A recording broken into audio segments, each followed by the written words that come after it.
Hello everybody, welcome to my channel. This is Professor Ivneet.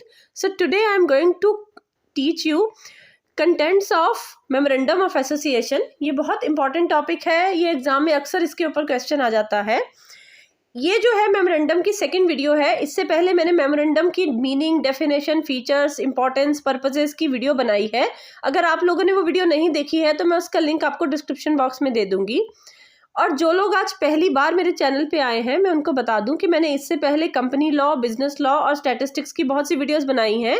उनका link मैं ऊपर आई button, नीचे डिस्क्रिप्शन बॉक्स और पिन कमेंट्स में दे दूंगी, तो आप लोग चेक कर लीजिएगा. हाँ, अगर आप लोगों को मोटिवेशनल स्टोरी सुनना अच्छा लगता है तो मेरा एक और चैनल है, उसका लिंक भी मैं डिस्क्रिप्शन बॉक्स में दे दूंगी. So without wasting any time, let's get started. Contents of memorandum of association. अब कंटेंट्स करने से पहले हमें थोड़ा सा पता होना चाहिए कि मेमोरेंडम ऑफ एसोसिएशन क्या होता है. उसके ऊपर वैसे मैंने एक वीडियो बनाई है, लेकिन अभी मैं शॉर्ट में थोड़ा सा बता देती हूँ. मेमोरेंडम ऑफ एसोसिएशन जो होता है वो कंपनी का एक चार्टर होता है, ठीक है. एक ऐसा डॉक्यूमेंट होता है जिसमें बताया जाता है कि कंपनी की क्या स्कोप होगी, कंपनी का क्या नाम होगा, कंपनी के रिगार्डिंग सारी डिटेल्स दी जाती हैं. अब इस मेमोरेंडम ऑफ एसोसिएशन के कुछ कंटेंट्स होते हैं. सबसे पहला हमारा कंटेंट होता है वो होता है नेम क्लॉज. इसमें ये बताया जाता है, इस क्लॉज में ये बताया जाता है कि कंपनी जो नई स्टार्ट होने जा रही है, जो प्रपोज्ड कंपनी स्टार्ट होने जा रही है, उसका क्या नाम होगा. Every company must have it's name.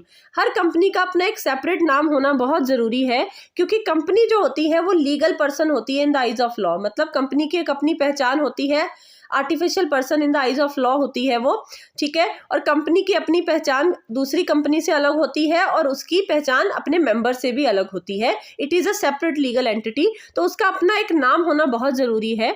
अब जो कंपनी है वो कोई भी नाम चूज कर सकती है, उस पर कोई भी रिस्ट्रिक्शन नहीं है, कोई भी मनाही नहीं है. लेकिन कुछ लीगल फॉर्मेलिटीज हमें ध्यान में रखनी पड़ती है नेम डिसाइड करते समय. वो कौन कौन सी हैं. कंपनी का नाम कुछ ऐसा नहीं होना चाहिए जो कि सेंट्रल गवर्नमेंट की नज़र में अनडिजायरेबल है, मतलब सही नहीं है. अनडिजायरेबल अब कब होगा. अगर कंपनी का नाम आइडेंटिकल है, किसी और कंपनी के साथ मिलता जुलता है या सिमिलर है, ठीक है, तो गवर्नमेंट उसको इनएप्रोप्रिएट घोषित कर देगी कि हाँ भाई ये नाम सही नहीं है. सच नेम्स आर कंसिडर्ड अनडिजायरेबल. क्यों अनडिजायरेबल होते हैं. क्योंकि ये पब्लिक के दिमाग में कंफ्यूजन क्रिएट कर देते हैं. कंपनी को लगता है अगर आप सिमिलर नाम ले लोगे किसी और कंपनी का जो ऑलरेडी एग्जिस्ट करती है, तो उस केस में पब्लिक को कंफ्यूजन हो जाएगी कि ये कौन सी वाली कंपनी है, ये वही वाली है जो पहले से बनी है, ठीक है. तो ये कंफ्यूजन नहीं होनी चाहिए, इसलिए सेंट्रल गवर्नमेंट कहती है कि आइडेंटिकल नेम नहीं होना चाहिए. अब इसमें ना एक केस है, उससे आपको ही क्लियर हो जाएगा ये पॉइंट. ये नॉर्थ चेशायर और मैनचेस्टर ब्रेवरी कंपनी का एक केस है. इसमें क्या था कि एक कंपनी थी मैनचेस्टर ब्रेवरी कंपनी लिमिटेड, जो बहुत सालों से वो काम कर रही थी, ठीक है, वो ऑलरेडी एग्जिस्टिंग थी. एक और company North Cheshire Brewery Company Limited आई. उसने क्या करा, उसने अपना नाम बदलने की कोशिश करी. उसने कहा कि हम अपना नाम बदलना चाहते हैं. उसने अपना नया नाम क्या सोचा, north Cheshire and Manchester bravery Company limited. अब पहले से एक मैनचेस्टर ब्रेवरी कंपनी लिमिटेड थी कंपनी ऑलरेडी, तो इन्होंने क्या करा, इन्होंने अपना नाम चेंज करके उसमें मैनचेस्टर वर्ड ऐड करना चाहा. तो इसको किसने अपोज करा, इसको अपोज करा मैनचेस्टर ब्रेवरी कंपनी लिमिटेड ने. मैनचेस्टर ने बोला कि भाई ये तो हमारा ही नाम ले रहे हैं, हमारे नाम को ही ऐड कर रहे हैं. तो इस चीज़ को उन्होंने अपोज करा, क्योंकि इससे जो है पब्लिक कंफ्यूज हो जाएगी ना कि मे बी इन दोनों का मर्जर हो गया है. अगर ये नाम north Cheshire Brewery Company limited अगर ये नाम अडॉप्ट कर लेती है, तो पब्लिक के माइंड में ये कंफ्यूजन हो जाएगा कि मे बी नॉर्थ चेशायर और मैनचेस्टर ब्रेवरी का मर्जर हो गया है, ये दोनों मिलके एक ही कंपनी बन गई है. तो उनके माइंड में कंफ्यूजन हो जाएगा. तो इस चीज़ को मना किया गया और नॉर्थ चेशायर अपना नाम जो है वो नहीं बदल पाई, क्योंकि वो सेंट्रल गवर्नमेंट के अकॉर्डिंग वो नाम जो था वो अनडिजायरेबल था. Next is it must not be prohibited under the emblems and the names act. नाम कुछ इस तरीके का नहीं होना चाहिए जो कि एम्बलम्स और नेम्स के एक्ट के अंडर प्रोहिबिटेड होना चाहिए. प्रोहिबिटेड का मतलब होता है जिसकी मनाही हो. अब ऐसे कौन कौन से नाम होंगे. अगर जैसे आप अपने नाम के बाद XYZ कोई नाम है, उसके नाम के बाद आप यूनाइटेड नेशन लगा देते हो, वर्ल्ड हेल्थ ऑर्गेनाइजेशन लगा देते हो, या फिर किसी स्टेट का नाम लगा देते हो, सेंट्रल गवर्नमेंट का नाम लगा देते हो, या फिर इंडियन नेशनल फ्लैग लगा देते हो उसके बाद, या महात्मा गांधी लगा देते हो, प्रेसिडेंट या प्राइम मिनिस्टर का नाम, या फिर प्रेसिडेंट और प्राइम मिनिस्टर वर्ड यूज कर लेते हो, तो ऐसा नाम नहीं होना चाहिए, क्योंकि वो अनडिजायरेबल हो जाता है. नेक्स्ट इज, देखो जो पब्लिक कंपनी होती है उनके ऊपर मैंडेटरी होता है, कंपलसरी होता है कि उनको अपने नाम के बाद लिमिटेड वर्ड लगाना ही लगाना है, और प्राइवेट कंपनी को अपने नाम के बाद प्राइवेट लिमिटेड वर्ड लगाना ही लगाना है। सपोज अगर एक कंपनी है वो पब्लिक कंपनी है, एबीसी पब्लिक कंपनी है, तो उनको एबीसी लिमिटेड लगाना पड़ेगा। अगर एबीसी कंपनी प्राइवेट कंपनी है तो उनको एबीसी प्राइवेट लिमिटेड वर्ड लगाना ही पड़ेगा। Next is license to drop the word limited. अब कुछ ऐसी कंपनीज हैं जिनको ये एग्जम्पशन है कि वो सेंट्रल गवर्नमेंट से लाइसेंस लेके अपने नाम के पीछे वर्ड जो है लिमिटेड या प्राइवेट लिमिटेड लगा भी सकती है और नहीं भी लगा सकती, मतलब उनको ये एग्जम्पशन मिल जाएगी अगर उनको वो लाइसेंस मिल गया सेंट्रल गवर्नमेंट से। अब ये कौन कौन सी कंपनीज हैं? वो कंपनीज हैं जो ट्रेड कर रही है, साइंस एंड टेक्नोलॉजी में इन्वॉल्व है, या आर्ट एंड कल्चर में इन्वॉल्व है, रिलीजन में इन्वॉल्व है, जिनका मकसद जो है वो पब्लिक डोनेशन है, मतलब चैरिटेबल कंपनीज हैं, या फिर जो प्रॉफिट कमा नहीं रही हैं, या फिर प्रॉफिट कमा रही हैं लेकिन उसको भी पब्लिक वेलफेयर में ही यूज कर दे रही हैं। इस तरीके की कंपनी अगर वो लाइसेंस लेती है सेंट्रल गवर्नमेंट से तो उनको ये एग्जम्पशन मिल जाती है कि वो वर्ड लिमिटेड या प्राइवेट वर्ड लिमिटेड लगा सकते हैं या फिर नहीं भी लगा सकते। ठीक है, ये सिर्फ इन्हीं कंपनीज को मिलती है अगर उन्होंने लाइसेंस ले रखा है। Next is presentation and publication of the name of the company. अब हर कंपनी को अपना जो नाम है वो अपने रजिस्टर्ड ऑफिस के बाहर लिखा हुआ होना चाहिए, मतलब अपने रजिस्टर्ड ऑफिस के बाहर भी लिखा हुआ होना चाहिए या फिर प्लेस ऑफ बिजनेस के बाहर लिखा हुआ होना चाहिए। ठीक है, कई बार तो देखो सेम ही होता है और कई बार अलग अलग होता है। प्लेस ऑफ बिजनेस वो जगह होती है जहाँ पे काम एक्चुअल में होता है। ठीक है, तो ये एक भी हो सकता है रजिस्टर्ड ऑफिस और प्लेस ऑफ बिजनेस, ये अलग अलग भी हो सकते हैं। तो हर कंपनी को अपना नाम बाहर पे लिखना ही लिखना है, इंग्लिश में तो लिखना ही लिखना है, साथ में उस जगह की लोकल लैंग्वेज में भी लिखना है। अगर आपकी कंपनी पंजाब में है तो आपको पंजाबी में भी साथ साथ लिखना ही पड़ेगा। ओके, नेक्स्ट इज, अब ये तो था हमारा नेम क्लॉज। अब सेकंड इज सिचुएशन और रजिस्टर्ड ऑफिस क्लॉज। कई बुक्स में इसको एड्रेस क्लॉज भी बोला गया है, तो कंफ्यूज नहीं होना है। ठीक है, कईयों में इसको डोमिसाइल क्लॉज भी बोला गया है, तो कंफ्यूज नहीं होना है, वो वही चीज है। अब ये क्या है, हर कंपनी का अपना एक रजिस्टर्ड ऑफिस होना चाहिए और उसकी इंफॉर्मेशन उनको मेमोरेंडम ऑफ एसोसिएशन में देनी पड़ती है, और वो इस क्लॉज में उनको बताना पड़ता है कि उनका कौन सा रजिस्टर्ड ऑफिस होगा, उसका क्या एड्रेस होगा। अगर रजिस्टर्ड ऑफिस का एड्रेस जो है आप नहीं बताते हो मेमोरेंडम ऑफ एसोसिएशन में, तो आप वो इंफॉर्मेशन रजिस्ट्रार को भेज सकते हो 30 दिन के अंदर अंदर। मतलब जैसे ही आपकी कंपनी इनकॉर्पोरेट हो गई सपोज, ठीक है, इनकॉर्पोरेट होने के 30 दिन के अंदर अंदर आपको रजिस्ट्रार को ये बताना पड़ेगा कि हमने ये वाला रजिस्टर्ड ऑफिस फाइनल करा है और इसका ये एड्रेस है। अदरवाइज आपको मेमोरेंडम ऑफ एसोसिएशन में तो देना ही पड़ता है। अगर नहीं दे पाए तो 30 दिन के अंदर अंदर आपको रजिस्ट्रार को बताना पड़ता है। The registered office of the company is the place, ये वो जगह होती है जहां पे कंपनी के सारे लीगल डॉक्यूमेंट्स रखे जाते हैं, कंपनी की सारी बुक्स ऑफ अकाउंट्स रखी जाती है, मतलब profit and loss, balance sheet, ये सब रखा जाता है। और जहां पे नोटिस, अगर कंपनी को कोई नोटिस आएगा सरकार की तरफ से या कहीं से भी कोई नोटिस या इंफॉर्मेशन आएगी तो वो उसी एड्रेस पे ही भेजी जाएगी। ओके, उसे बोलते हैं हम रजिस्टर्ड ऑफिस। अब देखो, कंपनी का जो भी नाम होगा, एड्रेस होगा, रजिस्टर्ड ऑफिस का एड्रेस होगा, कॉर्पोरेट आइडेंटिटी नंबर होगा, उसको अपने telephone number, fax number, email या वेबसाइट एड्रेस के साथ साथ ये सारी चीज़ें उनको कहाँ पे प्रिंट करानी पड़ती हैं, उनको अपनी जितनी भी बिजनेस लेटर्स, जो भी वो लेटर्स कहीं पे भेजेंगे उसके ऊपर ये सारी चीज़ें होनी चाहिए, सारी इंफॉर्मेशन होनी चाहिए। सारे उनके जो बिल के हेड्स होंगे या लेटर पेपर्स होंगे, जितनी भी वो लेटर्स भेजेंगे या फिर कोई भी नोटिस जो भी वो पब्लिश करेंगे, उन सब के ऊपर ये सारी इंफॉर्मेशन जो है कंपनी को देनी ही पड़ेगी। Next is object clause. Object का मतलब होता है मकसद। ये सबसे ज्यादा इंपॉर्टेंट क्लॉज है मेमोरेंडम ऑफ एसोसिएशन का। ये क्लॉज बताता है कि कंपनी की क्या स्कोप है, मतलब वो क्या काम कर सकती है, और यही स्कोप जो है वो कंपनी की बाहर वालों के साथ क्या रिलेशनशिप होगी ये डिसाइड करता है। अब इस क्लॉज में बताया जाता है कि कंपनी क्या काम करेगी। ये दो जनों के लिए बहुत ज़्यादा फायदेमंद है। देखो, शेयर होल्डर्स के लिए कैसे है, जो शेयर होल्डर्स हैं उनको ये क्लॉज में पढ़ के, मतलब जब वो मेमोरेंडम ऑफ एसोसिएशन अगर किसी कंपनी में इन्वेस्ट करने जा रहे हैं तो सबसे पहले शेयर होल्डर्स उसका मेमोरेंडम ऑफ एसोसिएशन पढ़ते हैं और उसमें भी वो ऑब्जेक्ट क्लॉज पढ़ते हैं कि कंपनी का क्या मकसद है। इससे शेयर होल्डर को ये पता चल जाता है कि कंपनी उनका पैसा कहाँ लगाने जा रही है और वो किस तरीके का रिस्क ले रहे हैं इस तरीके की कंपनी में इन्वेस्ट करके। ठीक है ना। कहीं ऐसा तो नहीं है कंपनी बहुत रिस्की चीज़ों में पैसा तो नहीं लगाती, तो इट मीन्स हमारा भी पैसा रिस्की चीज़ों में लग रहा है, तो हम लोग भी रिस्क ले रहे हैं इस तरीके की कंपनी में इन्वेस्ट करके। तो शेयर होल्डर्स को ऑब्जेक्ट क्लॉज से ये चीज़ पता चलती है।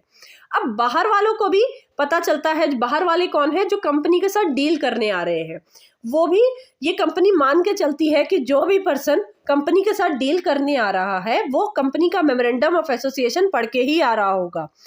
ठीक है, तो जो बाहर वाले हैं वो उसको पढ़ के आते हैं और ये देखते हैं कि कंपनी की क्या स्कोप है और कंपनी क्या क्या कॉन्ट्रैक्ट कर सकती है। अब देखो बाहर वालों के लिए क्यों ज़रूरी है ऑब्जेक्ट क्लॉज, क्योंकि देखो अगर उनको पता होगा कि कंपनी की क्या स्कोप है तो उनको पता होगा कि कंपनी क्या काम कर रही है। अगर वो कोई ऐसा कॉन्ट्रैक्ट कंपनी के साथ करते हैं बाहर वाले जो कि कंपनी की मेमोरेंडम के बाहर है, मींस कंपनी की स्कोप के बाहर है, कंपनी के ऑब्जेक्ट क्लॉज में मेंशन नहीं है, तो उस केस में कंपनी उस कॉन्ट्रैक्ट के लिए जिम्मेदार नहीं होगी। उस केस में जो बाहर वाला है वही जो कॉन्ट्रैक्ट जो कर रहा है कंपनी के साथ वो खुद ही उस लॉस के लिए जिम्मेदार होगा। तो इसलिए ये कहा जाता है, ये माना जाता है कि कोई भी पर्सन अगर बाहर से कंपनी के साथ कॉन्ट्रैक्ट करने आ रहा है तो वो मेमोरेंडम ऑफ एसोसिएशन पढ़ के ही आया होगा, उसे पता होगा कि कंपनी के क्या ऑब्जेक्ट्स हैं और क्या स्कोप है। ओके, तो ये object clause basically share holders और आउटसाइडर्स के लिए बहुत ही ज़्यादा ज़रूरी है। अब इसमें एक एग्जाम्पल बताती हूँ, उससे ज़्यादा क्लियर हो जाएगा। एक कंपनी थी जिसके मेमोरेंडम ऑफ एसोसिएशन के ऑब्जेक्ट क्लॉज में ये लिखा गया था कि ये कंपनी क्या काम करेगी। इसका काम होगा manufacture and selling the railway wagons. Railway के जो वैगन्स होते हैं, डिब्बे होते हैं, ये कंपनी वो वैगन्स को बनाएगी और उसे बेचेगी। अब क्या हुआ, डायरेक्टर्स जो थे कंपनी के उन्होंने एक कॉन्ट्रैक्ट कर लिया बाहर वाले के साथ कि हम रेलवे ट्रैक भी बनाएंगे। रेलवे ट्रैक होता है जो रेलवे की वो ट्रैक होता है जिसके ऊपर ट्रेन चलती है, कि हम उसको बनाएंगे। अब ये रेलवे ट्रैक बनाना तो कंपनी के ऑब्जेक्ट क्लॉज में मेंशन ही नहीं था। ठीक है, तो ये क्या हो गया, ये अल्ट्रा वायर्स हो गया। अल्ट्रा वायर्स मतलब कंपनी की स्कोप के बाहर, कंपनी की पावर के बाहर। तो मैंने आपको पहले भी बताया था कि अगर कोई कॉन्ट्रैक्ट अल्ट्रा वायर्स हो जाता है तो उसके लिए कंपनी जिम्मेदार नहीं होती है। अब यहाँ क्या हुआ, बोर्ड ऑफ डायरेक्टर्स ने कहा कि हम ऐसा करते हैं, ये कॉन्ट्रैक्ट कर लेते हैं और हम क्या करेंगे, मेमोरेंडम ऑफ एसोसिएशन को स्पेशल रेजोल्यूशन से ही बदल देंगे। मीन्स उन्होंने एक स्पेशल रेजोल्यूशन पास किया और उन्होंने कहा कि हम ऐसा करते हैं, हम manufacturing and selling railway wagons के साथ साथ रेलवे ट्रैक भी ऐड कर देते हैं। उससे क्या हो जाएगा, ये हमारी स्कोप के अंदर आ जाएगा। तो ये डिसाइड हुआ कि ये जो कॉन्ट्रैक्ट किया गया था ये वॉइड था। वॉइड मतलब ये था ही नहीं कभी contract, in spite of the unanimous resolution. Unanimous का होता है इकट्ठे, चाहे इस कॉन्ट्रैक्ट को सारे डायरेक्टर्स ने मिल के ही पास किया था कॉन्ट्रैक्ट को, और पास मिल के ही उन्होंने मतलब अपनी रजामंदी से ही स्पेशल रेजोल्यूशन से उसको चेंज किया था ऑब्जेक्ट क्लॉज को। बट फिर भी ये माना गया कि कंपनी का ऑब्जेक्ट क्लॉज इस चीज़ को परमिशन नहीं देता था, आप उसको चेंज नहीं कर सकते थे कॉन्ट्रैक्ट करने के बाद। तो जो था कंपनी जो है वो ये कॉन्ट्रैक्ट नहीं कर पाई क्योंकि ये जो है अल्ट्रा वायर्स हो गया। क्लियर? तो ऑब्जेक्ट क्लॉज में जो भी मेंशन है कंपनी के, कंपनी सिर्फ वही कर सकती है, उसके बाहर वो काम नहीं कर सकती। अगर कोई पर्सन उनके साथ कोई ऐसा कॉन्ट्रैक्ट करता है जो कंपनी की स्कोप के बाहर है तो उस केस में वो पर्सन खुद जिम्मेदार होगा, कंपनी जो है उस चीज के लिए लायबल नहीं होगी। The object of the company should not be immoral. अब देखो ऑब्जेक्ट कुछ भी हो सकते हैं, लेकिन ऑब्जेक्ट ऐसा नहीं होना चाहिए, मकसद कंपनी का कुछ ऐसा नहीं होना चाहिए जो इमोरल है या फिर कुछ इलीगल काम कर रहे हो आप। तो आप वो चीज़ अगर अपने ऑब्जेक्ट क्लॉज में लिख रहे हो तो ऐसे ऑब्जेक्ट नहीं होना चाहिए। ठीक है, या फिर कुछ ऐसा ऑब्जेक्ट नहीं होना चाहिए जो कंपनी एक्ट के अगेंस्ट जा रहा हो। अब एक एग्जाम्पल देती हूँ, no company can be incorporated with the object of running a gambling den. मतलब आप जुआ खाना नहीं खोल सकते, आप ये नहीं लिख सकते अपने मेमोरेंडम में कि हमारा ऑब्जेक्ट है कि हम ये वाला हमारा गैम्बलिंग का हम ये काम कर रहे हैं। क्यों? क्योंकि ये पब्लिक पॉलिसी के अगेंस्ट है, ये इमोरल है, इलीगल है।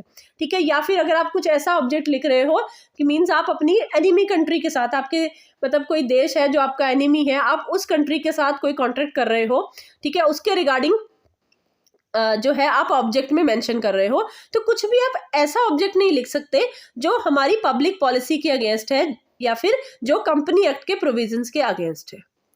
Next is liability clause. Liability clause memorandum of association का ये बताता है कि कंपनी में जो लाइबिलिटी है मेंबर्स की, क्या वो लिमिटेड बाय शेयर्स है या फिर लिमिटेड बाय गारंटी है या फिर जो मेंबर्स की लायबिलिटी है वो अनलिमिटेड है, वो ये वाला क्लॉज बताता है।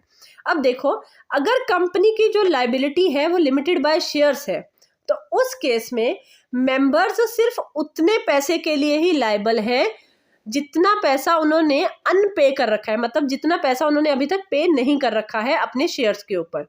ठीक है, अगर सारे पैसे पे कर रखे हैं तो फिर उनकी लायबिलिटी नील हो जाती है। मैं एग्जांपल से आपको बताती हूँ। सपोज अगर एक शेयर होल्डर ने 10,000 के शेयर्स खरीदे हैं कंपनी में और 7,000 वो पे कर चुका है, तो उसे बचा हुआ कितना अमाउंट रहता है? 3,000 उसने अभी भी पे करना है। तो कंपनी अगर वाइंड अप होती है तो उस केस में कंपनी सिर्फ 3,000 उस पर्सन से ले सकती है, उससे ज़्यादा नहीं ले सकती। मतलब उसकी लायबिलिटी सिर्फ अनपेड अमाउंट तक ही रहेगी, जितना उसने नहीं पे करा। लेकिन अगर उसने 10,000 के 10,000 ऑलरेडी पे कर दिए हैं तो वाइंडिंग अप के केस में कंपनी उससे 1 रुपया भी नहीं ले सकती, उसकी लायबिलिटी नील हो जाएगी क्योंकि उसने ऑलरेडी 10,000 तक पे कर चुका है। ठीक है, तो उसकी जितने तक के उसके शेयर्स हैं उतने तक ही उसकी लायबिलिटी ही रहेगी। अगर कंपनी लिमिटेड बाय गारंटी है जिसमें शेयर कैपिटल नहीं है, गारंटी का क्या मतलब है? इसमें जो है शेयर होल्डर्स गारंटी देते हैं कि वाइंडिंग अप के केस में हम इतने पैसे देंगे। सपोज अगर एक शेयर होल्डर ने गारंटी दी कि जब कंपनी वाइंड अप होगी मैं 20,000 तक पे करूंगा। ठीक है, तो जब कंपनी वाइंड अप होगी तो उस शेयर होल्डर से सिर्फ 20,000 ही लिए जाएंगे, चाहे कंपनी की जितनी मर्जी लायबिलिटी हो। लेकिन कंपनी जो है वो सिर्फ और सिर्फ 20,000 तक ही उस शेयर होल्डर से ले सकेगी जितने तक की उसने गारंटी दी है। ठीक है, कंट्रीब्यूट करने की, उससे ज्यादा 1 रुपया भी कंपनी उससे नहीं ले सकती है। अनलिमिटेड लायबिलिटी कंपनीज के केस में क्या होता है? मेंबर्स की जो लायबिलिटी होती है वो अनलिमिटेड होती है। अनलिमिटेड का मतलब होता है कि इन केस अगर कंपनी लॉस में जाएगी तो मेंबर्स की पर्सनल प्रॉपर्टी को भी बेच के उस लॉस को कवर अप किया जाएगा। ओके, तो इस क्लॉज में ये बताया जाता है कि कंपनी में किस तरीके की लायबिलिटी है। Next is capital clause. अब इस क्लॉज में ये बताया जाता है कि कंपनी जो है वो कैपिटल होता है कि मनी को कैसे हायर करेगी, मतलब कंपनी की क्या ऑथोराइज कैपिटल होगी। ऑथोराइज कैपिटल का मतलब होता है जो टोटल कैपिटल कंपनी अपनी सारी जिंदगी में इशू कर सकती है। तो ये टोटल कैपिटल जो है वो कंपनी को अपने capital clause memorandum of association में बतानी पड़ती है, जिसके साथ ही कंपनी रजिस्टर होती है। ठीक है, और ये भी बताना पड़ता है कि कंपनी किस तरीके के शेयर्स इशू करेगी और शेयर की वैल्यू कितनी होगी। Company shall not be allowed to issue shares more than the authorise capital.